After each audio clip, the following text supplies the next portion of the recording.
Hi hello, എൻ്റെ മറ്റൊരു വീഡിയോയിലേക്ക് എല്ലാവർക്കും സ്വാഗതം. ഇന്നിവിടെ ഒരു വറുത്തരച്ച ചിക്കൻ കറി വയ്ക്കുന്ന റെസിപ്പിയാണ് കാണിക്കുന്നത്. ഞാനിവിടെ ഒരു ചീനച്ചട്ടി ഗ്യാസ് സ്റ്റൗവിലോട്ട് വെച്ച് കൊടുത്ത് ആവശ്യത്തിന് വെളിച്ചെണ്ണയും കൂടെ ഒഴിച്ച് ഒരു 2-3 ഗ്രാമ്പും കൂടെ ഇട്ട് 1 സ്പൂൺ പെരുംജീരകവും കൂടെ ഇട്ട് നല്ലപോലെ ഒന്ന് മൂപ്പിച്ചതിന് ശേഷം അത്യാവശ്യം വലിപ്പമുള്ള ഒരു 3 സവാളയും കൂടെ ഇട്ട് ഇതിന് നല്ലപോലെ ഒന്ന് ഇളക്കിയെടുക്കാവേ. ഉപ്പിടാൻ മറക്കരുത് കേട്ടോ. നല്ലപോലെ ഒന്ന് വഴറ്റിയെടുക്കണം. എന്നിട്ട് ഞാനിവിടെ ഒരു 3-4 പച്ചമുളകുണ്ടല്ലോ, അതും കൂടി കീറി ഇട്ട് കൊടുക്കുന്നുണ്ട്. പിന്നെ കറിവേപ്പിലയും കൂടി ഇട്ട് കൊടുക്കാം. എന്നിട്ട് നല്ലപോലെ ഇതിനെ ഒന്ന് വഴറ്റിയെടുക്കാം. ഇത് ഒന്ന് വഴണ്ട് വരപ്പോഴത്തേക്ക് നമുക്ക് കുറച്ച് ഇഞ്ചിയും പിന്നെ വെളുത്തുള്ളിയും കൂടെ ചതച്ച് വെച്ചതും കൂടെ ഇട്ട് ഒന്ന് ഇളക്കിയെടുക്കാം. നമ്മൾ ഈ ഇഞ്ചിയും വെളുത്തുള്ളിയും ഈ സവാള ഒന്ന് വഴണ്ട് വന്നതിന് ശേഷമാണ് ഇടേണ്ടത്.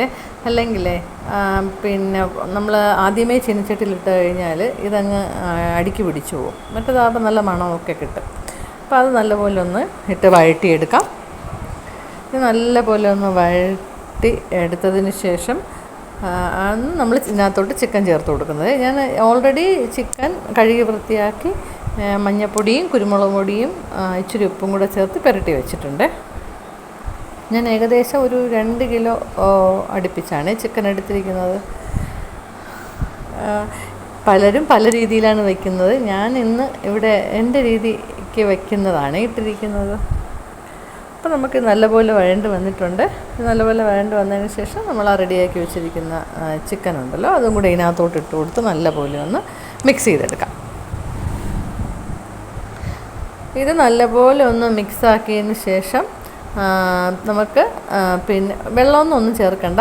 നമ്മളിത് മൂടി അടച്ച് വെച്ച് ഒന്ന് വേവിക്കാം. അപ്പോഴത്തേക്ക് വെള്ളമെല്ലാം അത് തെളിഞ്ഞ് വരും കേട്ടോ. ചിക്കനിലുള്ള വെള്ളം അപ്പോഴത്തേക്ക് തെളിഞ്ഞ് വന്നോളും. ഇത് നമുക്കിതിനകത്തോട്ട് ആവശ്യത്തിനുള്ള കൂട്ട് റെഡിയാക്കാം.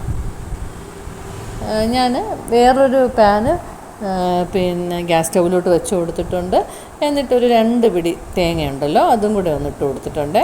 അതിനുശേഷം ഒരു 3-4 ഗ്രാമ്പു, 1 സ്പൂൺ പെരുംജീരകം, പിന്നെ ഒരു 10 ചെറിയ ഉള്ളി ഉണ്ടല്ലോ, അതും കൂടെ 2ആയിട്ട് കീറിയതും കൂടി ഇട്ട് കൊടുത്തിട്ടാണ് ഇതിനൊന്ന് വറുത്തെടുക്കുന്നത്. ഇത് നമ്മൾ പിന്നെ നല്ല പോലെ ഫ്ലെയിം താത്ത് വെച്ചിട്ട് വേണം വറക്കാൻ, അല്ലെങ്കിൽ പെട്ടെന്ന് കരിഞ്ഞു പോവും. ഇച്ചിരി സമയമെടുത്ത് വറുത്തെടുക്കണേ. നമ്മൾ തീയലിനൊക്കെ വറക്കുമല്ലോ, അതേപോലെ തന്നെ നല്ലപോലെ ഒന്ന് വറുത്തെടുക്കണം. തേങ്ങ നല്ലപോലെ വറുത്തതിന് ശേഷം നമുക്ക് പിന്നെ പൊടികൾ ചേർത്ത് കൊടുക്കാവേ. ഞാനിവിടെ പിന്നെ പൊടികൾ എരിവുള്ള മുളക് പൊടി ഏകദേശം ഒരു 1/2 സ്പൂൺ 3/4 സ്പൂൺ ആ ഒരു കണക്കിലാണ് എടുത്തിരിക്കുന്നത്. 2 സ്പൂൺ മല്ലിപ്പൊടി, ഒരു ഇച്ചിരി മഞ്ഞൾപ്പൊടി, പിന്നെ കളറിന് ആവശ്യമായിട്ട് ഇച്ചിരി പിന്നെ കാശ്മീരി ചില്ലി പൗഡറും കൂടെ ഇട്ട് കൊടുത്തിട്ടുണ്ട്. അത് 2 സ്പൂൺ ഇട്ട് കൊടുത്തിട്ടുണ്ട്. നമ്മൾ ഇതിന് വേറെ മസാലകളൊന്നും ചേർക്കുന്നില്ല.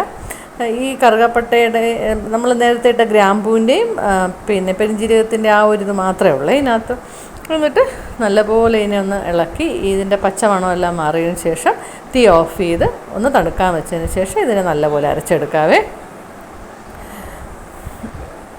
നമ്മൾ നേരത്തെ ഇവിടെ ചിക്കൻ വേവിക്കാൻ വെച്ചിരിക്കുന്ന ചിക്കൻ്റെ മൂടി തുറന്നതിന് ശേഷം ഒന്ന് നോക്കാം. അതിന് ശേഷം ഞാൻ അത്യാവശ്യം വലിപ്പമുള്ള ഒരു തക്കാളി വളരെ ചെറുതായിട്ട് അരിഞ്ഞ് അതും കൂടെ ഇതിനകത്ത് ഇട്ട് കൊടുത്ത് ഒരു 5 മിനിറ്റ് അടച്ചു വെച്ച് വേവിക്കാം. അപ്പോഴത്തേക്കും ആ തക്കാളിയൊക്കെ ഒന്ന് വെന്തുടഞ്ഞ് വരുവേ. എന്നിട്ട് നമ്മളിപ്പോൾ ഇവിടെ ഇത് നല്ലപോലെ നമ്മൾ നേരത്തെ ആ കൂട്ട് അരച്ച് നല്ല മഷി പോലെ അരച്ചെടുക്കണേ. അത് അരച്ച് മിക്സി കഴുകിയ വെള്ളവും കൂടെ ചേർത്ത് നല്ലപോലെ ഒന്ന് ഇളക്കി യോജിപ്പിക്കാവേ. എന്നിട്ട് നമ്മളിതിനെ ഒന്ന് ഫ്ലെയിം കൂട്ടിയിട്ട് നല്ലൊരു തിള വരപ്പോഴത്തേക്ക് ഒന്ന് തീ കുറച്ച് മൂടി അടച്ച് ഇതിനെ ഒന്ന് വേവിച്ചെടുക്കാം. ഇത് അപ്പോഴത്തേക്ക് ഒരു 1/2 മണിക്കൂറോളം ഞാനിത് വേവിച്ചിട്ടുണ്ട്. എണ്ണയൊക്കെ തെളിഞ്ഞ് വരുന്നതാണ് എൻ്റെ ഒരു പാകം കേട്ടോ. ഇത് മറ്റേ നെയ്ച്ചോറിനൂടെയൊക്കെ കഴിക്കാൻ നല്ല ടേസ്റ്റാണ്. എല്ലാവരും ട്രൈ ചെയ്ത് നോക്കണം കേട്ടോ. അപ്പോൾ മറ്റൊരു വീഡിയോയുമായി നമുക്ക് വേറൊരു ദിവസം കാണാം. Thank you.